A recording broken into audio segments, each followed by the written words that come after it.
The day started like any other. I was making coffee in our modest kitchen when James walked in, dressed in his best suit, a smug smile plastered across his face. Something was different about him. There was an air of arrogance I hadn't seen before. "Sarah, we need to talk," he said, adjusting his expensive new watch, a recent purchase I hadn't questioned. I should have. "What's on your mind?" I asked, already knowing what was coming. The late nights at the office, the secret phone calls, the sudden interest in looking more executive. It all made sense now. "I'm leaving you for Emily," he announced like he was sharing great news. "She's the CEO of Morton Industries. Unlike you, she's actually going somewhere in life. I'm tired of being married to someone who can't match my ambitions." I took a sip of my coffee, hiding my smile behind the mug. James had always been ambitious, but his ambition was matched only by his ignorance. My name is Sarah Chen, and for the past 5 years, I've been married to a man who thought he knew everything about me. The truth? He didn't know the first thing about who I really was. "Emily's different," James continued, pacing the kitchen with animated gestures. "She understands the corporate world. She's not stuck answering phones and filing papers like you. Do you know she made over $8 million last year?" I set my coffee down carefully. "Is that what she told you?" He scoffed. "I've seen the reports, Sarah. I'm not an idiot. She's shown me everything. The company finances, her personal accounts. She's offering me a position as vice president of operations. Can you imagine? Me, a VP. I could imagine it quite well, actually. After all, I had been the one to suggest to Emily that we might have an opening in that department. Of course, James didn't know that. He didn't know that Emily Morgan, the supposed CEO of Morton Industries, was actually just the face of the company. The real owner?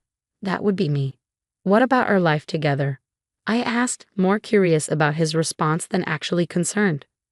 5 years of marriage just gone. "Let's be honest," he said, straightening his tie. "We've been going nowhere. You're content being a secretary, making what? 40,000 a year. Emily makes that in a week. She has vision, connections. She's taking the company global." I bit back a laugh. Morton Industries had gone global 3 years ago, long before Emily was even hired. I had orchestrated that expansion myself, working late nights in my home office while James assumed I was just catching up on filing. The truth was far more complex than James could imagine. 10 years ago, I inherited Morton Industries from my grandfather, who built it from the ground up. But he taught me something valuable before he passed. The best way to understand your company is from the ground up. So I worked my way through every department, learning the ins and outs of the business. When I finally took over as owner, I made a decision. I would remain anonymous, using a public face for the company while I kept working among the employees. Emily was hired specifically for this role, to be the public CEO while I maintained control from behind the scenes. She was good at her job, playing the part of the powerful executive perfectly. What I hadn't expected was for her to fall for my husband's obvious attempts at seduction. "When are you leaving?" I asked, keeping my voice neutral. "Tonight," he said, pulling out his phone to check the time on his new Rolex. "Another gift from Emily, no doubt. Emily's arranged for movers to come for my things. We're moving into her penthouse in the city. My penthouse, actually. One of several properties I maintained for business purposes. I suppose congratulations are in order," I said, standing up to rinse my coffee mug. "I hope you find what you're looking for, James." He paused, clearly thrown by my calm reaction. "That's it? No fighting, no begging me to stay." "Would you like me to beg?" I asked, raising an eyebrow. "No, I just..." He trailed off, frustrated by my lack of emotion. "I thought you'd care more." "I care," I said softly, "just not in the way you think I should." He shook his head, that familiar look of condescension crossing his face. "This is exactly why I'm leaving. You have no ambition, no fire. You're perfectly content being nothing more than a secretary for the rest of your life."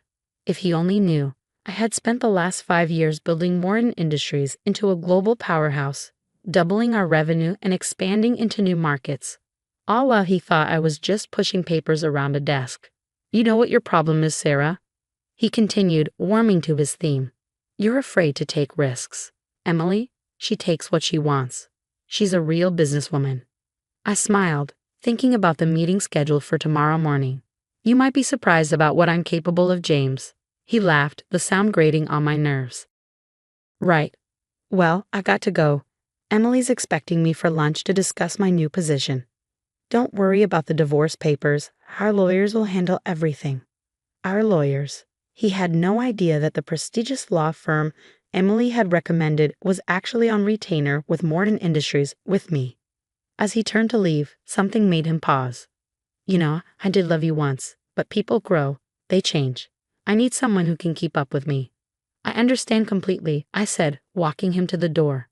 Good luck with everything, James. I mean that. He gave me one last patronizing smile before walking out, probably thinking he was leaving me devastated and alone. Little did he know, he had just walked right into a trap of his own making. I waited until I heard his car pull away before pulling out my phone. Emily? Yes, he just left. Time to set everything in motion. The next morning, I arrived at Morton Industries early, taking my usual spot at the reception desk. I watched as James strutted through the lobby, nodding condescendingly at me as he passed. He was wearing a new suit, probably bought with the company credit card Emily had given him. Right on schedule, my phone buzzed with a message from Emily. Board meeting in 30 minutes. Everything's ready. I smiled, thinking about what was about to unfold. James had no idea that he was about to learn the true meaning of ambition. The boardroom at Morton Industries was impressive. Floor-to-ceiling windows overlooking the city skyline.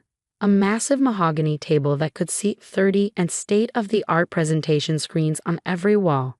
James sat near the head of the table, next to Emily, practically glowing with self-importance. I slipped in quietly, taking my usual spot in the corner where I would normally take minutes of the meeting. James didn't even glance my way. To him, I was invisible, just another part of the office furniture. Emily stood, commanding the room's attention. Good morning, everyone.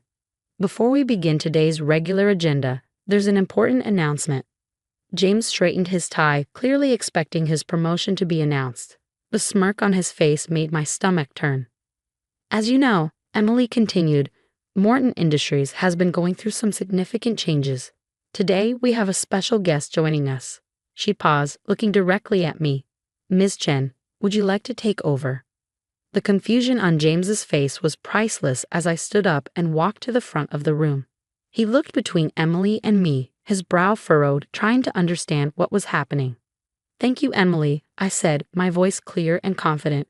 For those who don't know me, I'm Sarah Chen, the owner of Morton Industries. The color drained from James's face. He gripped the arms of his chair, his knuckles turning white. Some of you may know me as Sarah from reception, or Sarah from HR, or even Sarah the secretary. For the past 5 years, I've worked in various positions throughout this company, learning every aspect of our operations from the ground up.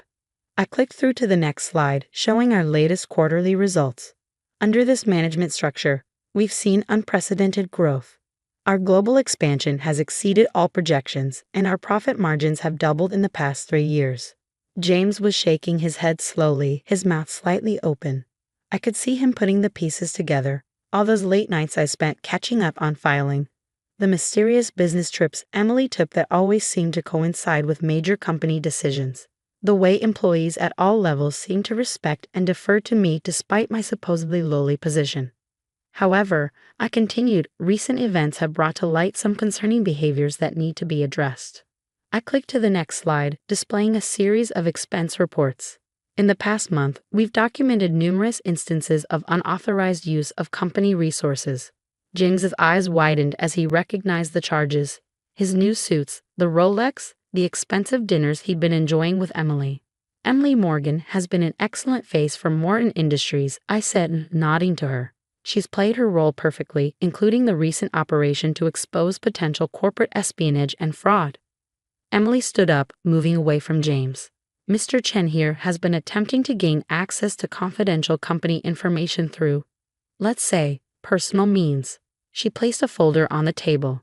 Every conversation, every promise of position and power, every attempt to access restricted data has been documented. James jumped to his feet. This is ridiculous. Emily, what are you doing? We had an agreement. No, James, Emily replied calmly. You had an agreement with the person you thought I was. My real agreement is with Morton Industries and Sarah. I could see him crumbling, his perfectly constructed world falling apart. Sarah, he said, turning to me, his voice taking on a pleading tone. You can't. This isn't. Can't what, James? Run a multi-billion-dollar company, make executive decisions, keep up with your ambitions? I kept my voice level, professional. I've been doing all of that and more while you were busy looking down on me for being just a secretary. The board members watched in silence, many of them hiding smiles. They'd known my true identity all along, had worked with me directly on major company decisions while maintaining the illusion for security purposes. As of this moment, I continued, you are terminated from Morton Industries. Security will escort you from the building.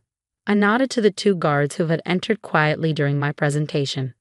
The police have also been notified about the unauthorized use of company funds. They'll want to speak with you about that. You can't do this, he sputtered, his face red with rage and humiliation. I'm your husband. Actually, I said, sliding another folder across the table. As of this morning, that's no longer true either. These are divorce papers, James. Everything's been arranged. Given the documented evidence of your attempted corporate espionage and fraud, I don't think you'll want to contest anything. He stared at the papers, then at me, then at Emily. The realization of how completely he'd been outplayed finally seemed to hit him. His shoulders slumped in defeat. Mr. Chen, one of the security guards, said firmly, please come with us. As they led him out, I turned back to the board. Now, shall we discuss our actual quarterly projections? The meeting proceeded as normal after that, though I could see the impressed looks on the board members' faces. They'd known I was capable, but watching me handle James had shown them another side of my leadership. Later that evening, I sat in my real office, the CEO's suite on the top floor, looking out over the city. Emily knocked and entered, carrying 2 glasses of champagne. Well, she said, handing me one, that went even better than we expected. I took a sip, savoring the moment. He made it easy, really. His ego was always his weakness. Still, Emily said, sitting down across from me, it couldn't have been easy, watching him dismiss you all those years, knowing what you really were. I thought about it for a moment. You know what the funny thing is? He always talked about ambition, about being something more, but he never once tried to really understand the business from the ground up. He just wanted the title, the corner office, the prestige. And you? Emily asked, though she knew the answer. I wanted to build something real, I said, looking at the city sprawled out below us. My grandfather taught me that to really lead, you have to understand every aspect of what you're leading. That's why I worked my way through every department, why I kept my identity hidden. I wanted to see the company for what it really was, not what people would show a CEO. Emily raised her glass. Well, here's to building something real, and to men who underestimate women in the workplace. I laughed, clinking my glass against hers. I almost feel bad for him, almost. Don't, Emily said firmly. He got exactly what he deserved. Later that night, as I walked through my penthouse, the one James had thought belonged to Emily, I felt a profound sense of satisfaction. Not because I'd gotten revenge, though that was certainly satisfying, but because I'd stayed true to my principles. I built something real, something lasting, while James had been chasing shortcuts to success. My phone buzzed with a text from my lawyer, divorce papers filed. Given the evidence, he's not contesting anything. It's over. I walked to the window, looking out at the city lights. Tomorrow the business papers would run the story. Morton Industries owner reveals identity, exposes corporate espionage attempt. My PR team had already prepared the press releases emphasizing the company's commitment to security and ethical business practices. But tonight, I just stood there, enjoying the quiet satisfaction of finally being able to be myself completely. No more hiding, no more pretending to be less than I was. James had wanted someone who could match his ambitions. He just hadn't realized he was married to someone who had already surpassed them. The irony wasn't lost on me. In trying to trade up for someone he thought was more successful, he'd lost everything to the woman he'd looked down on all along. It was a lesson in humility he wouldn't soon forget. As for me, I had a global company to run, this time from the top floor where I belonged.